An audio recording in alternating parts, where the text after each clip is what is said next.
거짓은 무너지고 진리가 선포되네 이곳에.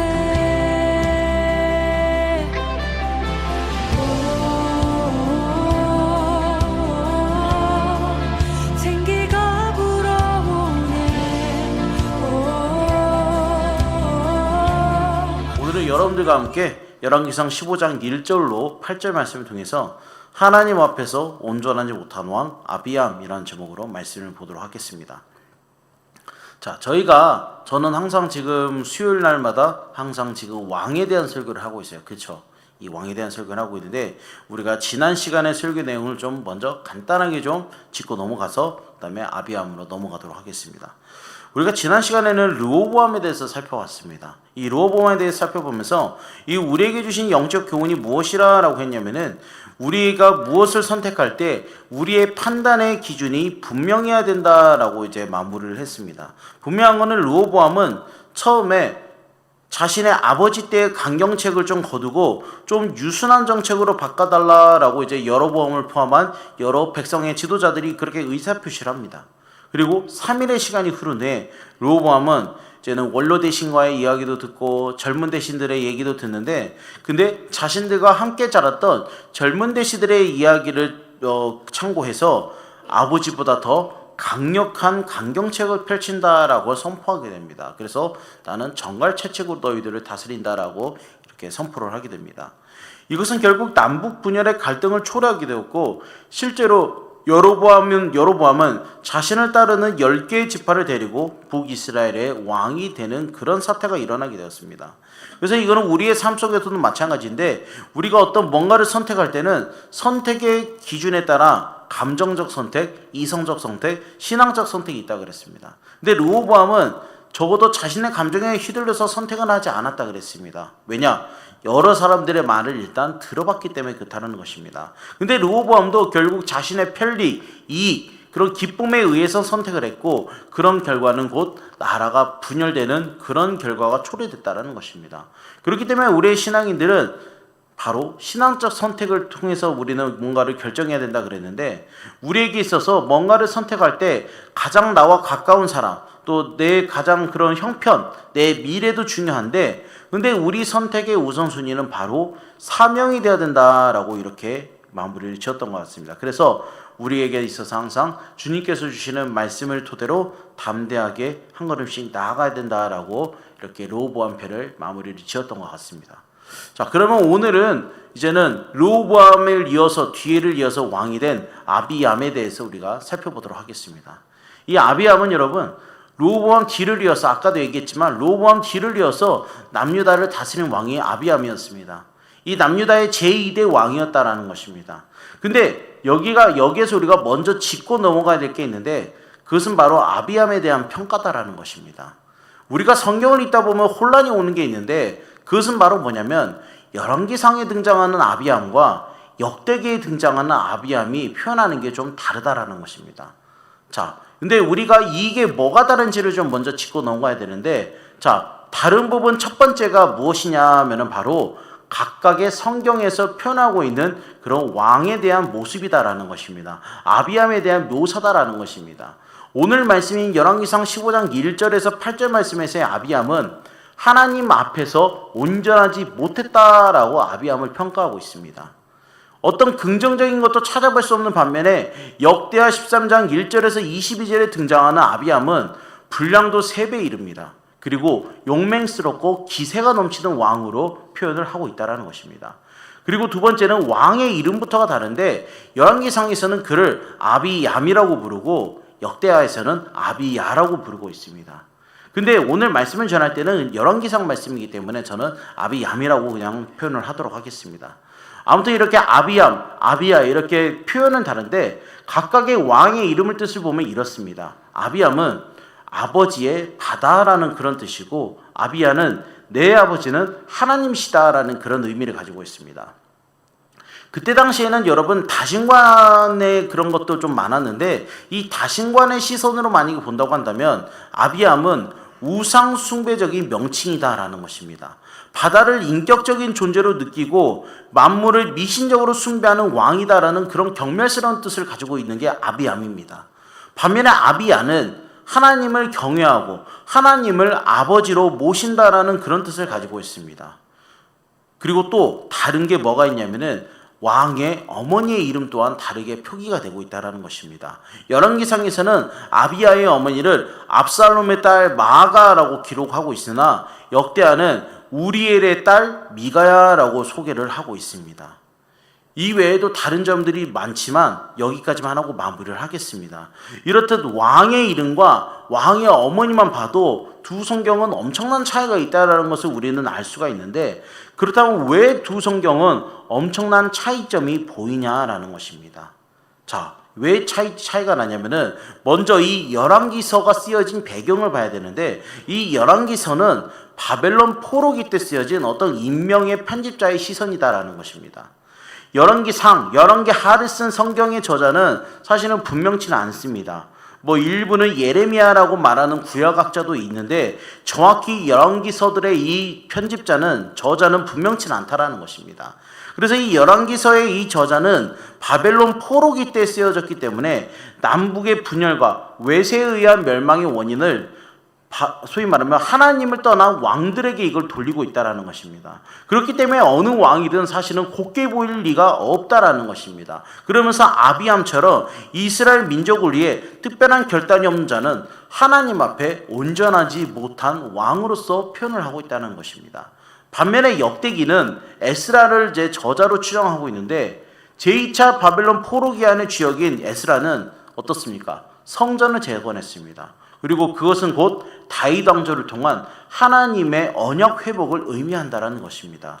에스라는 다윗 왕이 해주신 하나님의 약속을 중요시했고 다윗 이후의 왕들과 하나님과의 관계에 초점을 맞췄다라는 것입니다. 다윗 왕조에 대해서 긍정적으로 북이스라엘의 왕들을 매우 축약되게 기술한 이유가 바로 이것 때문이다, 그렇다는 것입니다. 그래서 어떤 구약학자는 두 성경이 이렇게 차이가 나는 이유를 열왕기상에서 쓰여진 아비암의 기록을 후에 쓰여진 역대기 성경에서는 이 해당 왕들의 좋은 점만 부각시켜 주려고 의도적으로 좋게 썼다라고 주장을 하시는 분도 계십니다. 근데 우리가 이 두 가지의 성경을 읽으면서 왜 차이가 발생한지에 대해서는 우리가 학문적으로 접근을 할 수는 있습니다.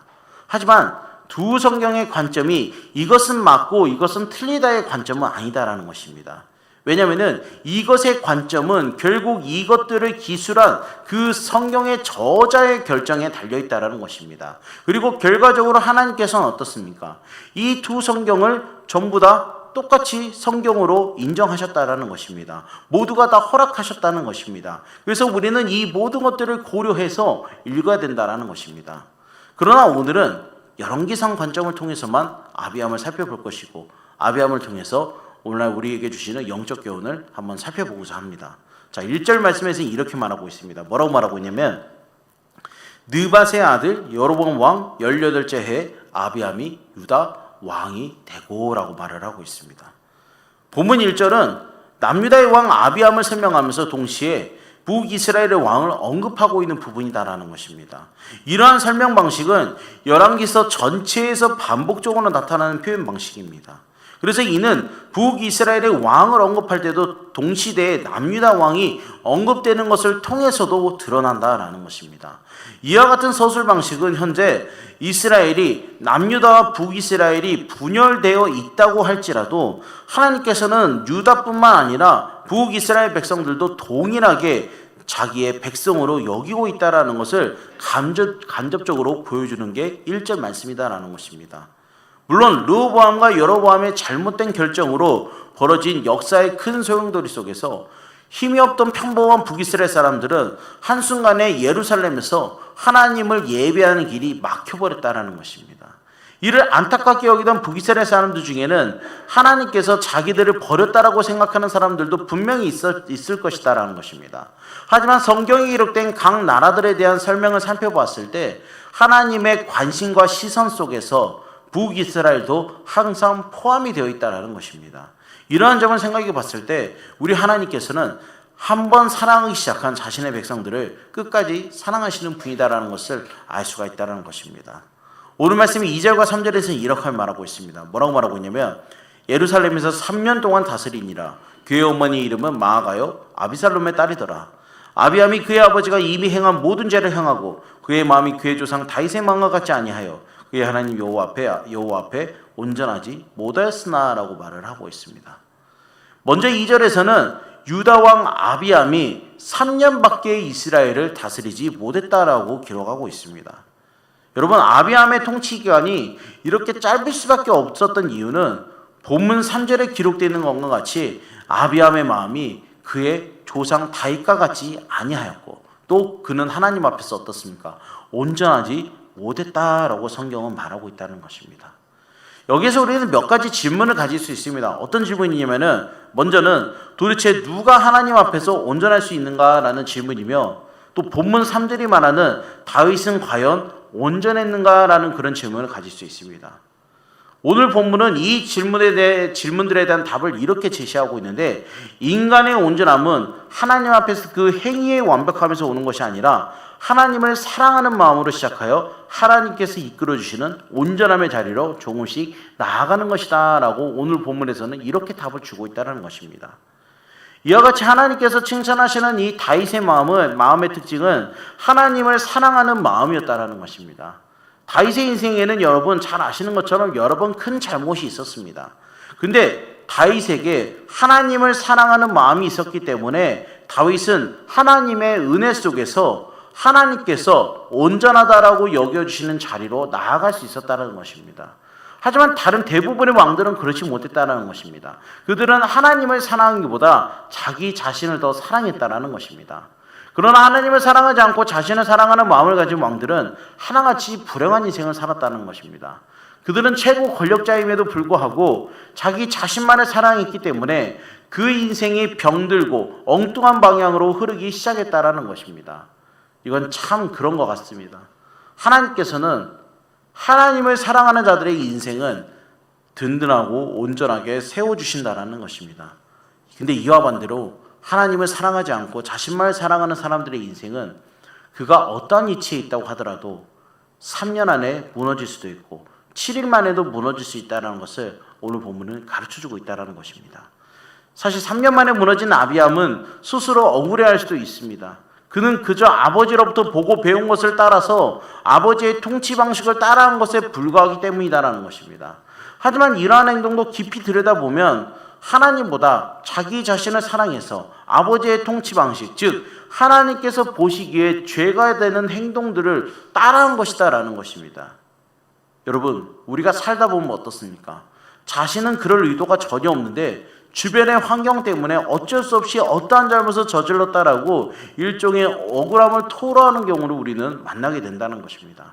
근데 그럴 때마다 저는 사실 그런 사람들에게 한번 묻고 싶습니다. 한 번 더 묻고 싶습니다. 어떻게 묻고 싶냐면 그러한 잘못을 할 때 우리의 속마음이 향한 것, 즉 진짜 우리가 사랑한 것이 과연 무엇이었는지를 저는 한 번 더 묻고 싶다라는 것입니다.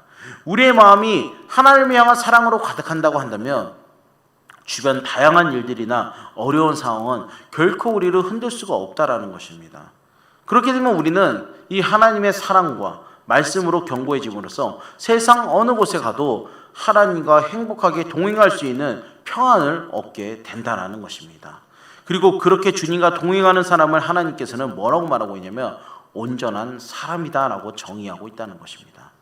다음 구절에서 다윗에 대한 설명이 더욱 자세하게 나오는데 우리 여러분들과 제가 4절과 5절 말씀 다 같이 한번 읽어보겠습니다. 4절 5절입니다. 시작. 그의 하나님 여호와께서 다윗을 위하여 예루살렘에서 그에게 등불을 주시되 그의 아들을 세워 뒤를 잇게 하사 예루살렘을 견고하게 하셨으니 이는 다윗이 햇사람 우리아의 일 외에는 평생에 여호와 보시기에 정직하게 행하고 자기에게 명령하신 모든 일을 어기지 아니하였음이라. 이와 같이 이 이스라엘의 왕들, 특히나 아비암이 하나님 보시기에 부족한 모습이었다고 하여도 그가 3년이라는 기간이라도 왕으로서 통치를 할 수 있었던 것과 왕조의 교체 없이 그의 왕위가 아들 아사에게 넘어갈 수 있었던 그런 것은 결국 하나님께서 다윗과 맺은 다윗 언약을 신실하게 지켜주신 은혜의 연속성이자 결과에 따라는 것을 보여준다는 것입니다. 이것을 아까도 얘기했지만 저는 다윗 언약이라고 이렇게 이야기를 했는데, 하나님께서는 이 다윗 언약을 통해서 세상을 향한 하나님의 구원 계획을 이루어가시고 다윗을 통해 예언하신 메시아의 원형이신 예수 그리스도를 통해서 온 세상을 향한 하나님의 구원 계획이 완성된다는 것입니다. 그래서 본문 5절에서는 하나님께서 왜 다윗을 귀하게 여기시는지 한 번 더 드러나고 있다는 것입니다. 여러분, 다윗에게는 어떻습니까? 물론 다윗은 우리가 봤을 때 하나님 앞에서 온전한 왕이라고 하지만 다윗에게는 가장 큰 결함이라고 한다면 밧세바 사건이 있었습니다. 이 밧세바 간음 사건이라는 아주 큰 잘못이 있었으나 그 마음의 중심은 어떻습니까? 아무리 행동이 결국은 악했다 하지라도 그 마음의 중심에는 하나님을 향한 사랑이 자리 잡고 있었기 때문에 그는 하나님께로 빠르게 되돌아갔던 것입니다. 나단 선지자의 그 비유를 듣고 그 잘못을 즉시 깨달아서 다시 하나님께로 빠르게 되돌아갈 수 있었고, 그는 정직하게 행동하고 하나님의 명령하신 일들을 잘 지키는 사람으로 그는 한평생 살아가게 됐다는 것입니다. 그렇게 여러분, 마음의 중심이라는 게 참으로 중요하다는 것입니다. 그래서 우리는 하나님께 항상 우리의 마음을, 새 마음을 달라라고 기도해야 된다는 것입니다. 에스겔 36장 26절에서는 이렇게 말하고 있습니다. 또 새 영을 너희 속에 두고 새 마음을 너희에게 주되 너희 육신에서 굳은 마음을 제거하고 부드러운 마음을 줄 것이며 라고 말하고 있습니다. 이 말씀을 중심으로 오늘 우리의 마음은 과연 어디를 향하고 있는지 여러분들 스스로에게 질문해 볼 필요가 있다는 것입니다. 만일 우리의 마음이 내 욕심, 내 욕망을 가리키고 있다고 한다면 다윗과 같이 하나님께 회개하고 하나님의 사랑이 가득한 새 마음을 부어달라고, 그래서 우리의 마음을 좀 더 부드럽게 해달라고, 말랑말랑하게 해달라고 주님께 간절히 구해야 된다는 것입니다. 만약 우리의 마음이 주님을 향한 사랑으로 가득하게 된다고 한다면 분명히 우리의 삶은 달라질 것이고, 그러한 삶 속에서 주님의 은혜와 사랑이 넘쳐나게 된다라는 것입니다. 이어서 6절부터 8절은 이 아비암의 행적에 대해서 말하고 있습니다. 한번 여러분들과 제가 다 같이 한번 읽어보겠습니다. 시작. 르호보암과 여로보암 사이에 사는 날 동안 전쟁이 있었으니 아비암과 여로보암 사이에도 전쟁이 있느니라. 아비암의 남은 사적과 그 행한 모든 일은 유다 왕 역대지략에 기록되지 아니하였느냐. 아비암이 그의 조상들과 함께 자니 다윗성에 장사되고 그 아들 아사가 대신하여 왕이 되니라. 먼저 6절을 보면요, 르호보암과 여로보암 사이에 사는 날 동안 전쟁이 있었다라고 말을 하고 있습니다. 그리고 7절에도 르호보암의 아들 아비암과 여로보암의 사이에도 전쟁이 있었다라고 말하고 있습니다. 그 이후 8절에서는 그 외에 아무런 기록이 없이 아비암이 죽게 되었고 그 이후 그의 아들 아사가 왕위를 계승했다라고 말하고 있습니다. 사실 이는 하나님께서 통치하는 그 나라의 왕의 입장에서는 수치스러운 일이다라는 것입니다. 아비암이 이스라엘의 왕이 아닌 다른 일반 나라의 왕이었다고 한다면은 그가 치른 전쟁들이 전쟁 정복사로서 어떤 의미를 가질 수도 분명히 있다라는 것입니다. 그러나 그가 하나님께서 세우신 나라의 왕이라는 점과 그 전쟁의 상대가 하필이면 다른 나라도 아닌 자신들의 동족이었던 북이스라엘이라는 점을 놓고 봤을 때 하나님을 떠난 아비암은 그의 인생이 어디로 가야 될지 몰라서 마땅히 해야 될 일들을 하지 못했고 세상의 다른 왕들을 흉내내는 수준에 머물렀다는 것을 알 수 있다는 것입니다. 근데 이는 과거 왕들의 경우에만 해당되는 게 아니다라는 것입니다. 오늘날에도 하나님을 사랑하는 자리를 떠나서 자신을 사랑하는 자리로 가버린 사람들은 이 과거의 세상 왕들처럼 결국에는 무익하고 어리석은 일로 치우치게 된다는 것입니다. 하지만 그 마음을 바로잡아서 다시금 하나님을 사랑하는 마음으로 자신을 변화시킨다고 한다면 우리가 하나님의 사명을 받고 각자의 삶의 자리에서 하나님을 따라 통치하는 왕같은 제사장의 역할을 능력있고 창의적으로 또 생명력 넘치게 감당할 수 있다는 것입니다. 그러한 인생의 하늘 기록은 오늘 본문에 나타나는 왕들의 기록과는 다르다라는 것입니다. 여러분, 세상의 사람들이 하나님을 모르고 이 무익한 일에 치우쳐 살아가는 것은 그들에게 믿음 안에 속한 아름답고 귀한 것, 영원한 가치를 지닌 것들을 볼 수 있는 눈이 없기 때문이다라는 것입니다. 그들은 믿음의 안목이 없기 때문에 자기의 제한된 욕망으로 세상을 바라보고 평가한다는 것입니다. 그러나 어떻습니까? 이 믿음의 눈을 가진 사람들은 그렇게 살지 않았다라는 것입니다. 그들은 단순한 욕망이나 이익을 쫓아가기보다 하나님의 말씀에 근거해서 모든 것들을 판단하고 하나님께서 기뻐하시는 일에 힘쓰는 사람들이다라는 것입니다. 다시 말하면 하나님을 사랑하는 사람들은 무엇이 더 영원한 가치인지를 분별할 눈을 가지고 있어서 세상의 기준에 쉽게 흔들리는 것이 아닌 하나님의 기준으로 참된 기쁨을 누리며 살아간다는 것입니다. 이러한 사람들은 그의 마음의 중심을 따라 하나님께서 온전하다라고 여겨주시는 은혜의 자리로 들어갈 수 있다라는 것입니다. 오늘 여러분, 우리는 아비암이라는 이 왕을 통해서 이 아비암이라는 왕이 3년밖에 나라를 다스린 시간이 없기 때문에 사실은 이 또의 역사책에 그의 이름이 기록된 것 외에는 특별한 일을 한 것이 없을 수도 있다라는 것입니다. 하지만 열왕기서에 기록된 이 아비암을 통해서 우리의 마음의 중심을 과연 어디로 향해야 되는지, 그리고 3절 말씀에서 말하고 있는 것처럼 자기 자신을 사랑하는 것이 아닌 하나님 말씀의 근거에서 우리의 삶에 초점을 맞추는 우리들이 되었으면 좋겠습니다. 아까 제가 처음에 열왕기서의 관점을 잠깐 얘기했죠. 그렇죠? 이 열왕기서의 관점이 사실은 그 나라가 분열된 왕들에 대해서 그렇게 썩 좋지 않게 평가하고 있는 것은 맞습니다. 그리고 앞으로 우리가 열왕기서의 말씀을 살펴보고 왕들을 살펴볼 때 하나님 앞에서 온전하지 못한 왕이라는 표현이 아마 생각보다 많이 나올 수 있다는 것입니다. 하지만 이것을 우리에게 놓고 봤을 때 과연 나 또한 하나님 앞에서 온전하고 있는가라는 것을 여러분들 스스로가 돌아보셨으면 좋겠습니다. 그래서 정말 나의 삶 가운데서 과연 하나님 앞에 온전하다는 것이 무엇일까? 내가 과연 하나님 앞에서 온전한 삶이라는 것이 무엇일까를 한번 고민해보는 시간이 이 11개의 말씀을 통해서 여러분들 스스로에게 도움이 되셨으면 좋겠습니다. 그래서 과거의 왕들의 역사가 오늘날 우리들에게 또 반복되지 않음으로써 우리들의 삶 가운데서 항상 하나님 앞에 온전함으로써 항상 우리의 삶 가운데 승리하며 살아가는 우리 이리한빛교회 성도님들 되시길 바라겠습니다. 기도하겠습니다.